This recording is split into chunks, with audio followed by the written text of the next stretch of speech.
This is Gary Cabinet, and you are listening to Gript's Weekly Review. A recording acquired by Gript showed that quotes used by Irish independent journalist Ellen Coyne in a recent article differed substantially from what was actually said to Coyne by her source. Neither the Irish Independent nor Ellen Coyne answered questions on how the quotes used in the article came to differ so substantially from what was actually said.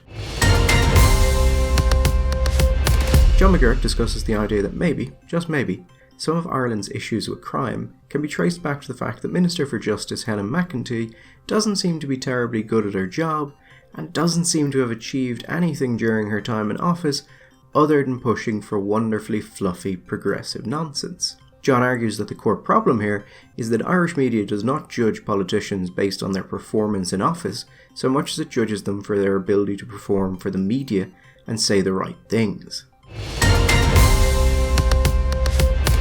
A viral video showed a news conference in which Canadian Deputy Prime Minister Chrystia Freeland outlined how the Canadian government would use newly activated emergency powers to freeze the bank accounts of those involved with the trucker protests which have been ongoing for weeks. The Canadian Civil Liberties Association said that Trudeau's government has not met the threshold necessary to invoke the Emergencies Act. A shocking move from a government led by a man who once spoke lovingly of the benefits of China's basic dictatorship.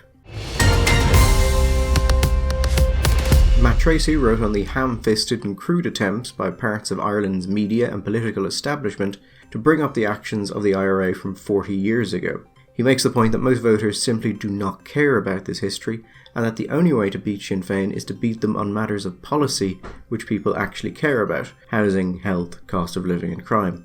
It's almost as if years of ineptitude from the government has been a massive boon to Sinn Féin, and that becoming more competent would be a good thing for the government to consider doing. John McGirk asks if Fine Gael is beginning to realise that it was a mistake to give billions of euro in public funding to left-wing NGOs and lobby groups.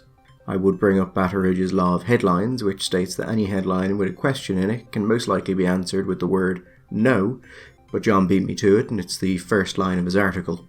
John makes the pertinent point that groups like the National Women's Council of Ireland can never be satisfied because the moment the NWCI is satisfied, the NWCI ceases to have a reason to exist, and then all of those people employed by the NWCI are out of their very well paid jobs.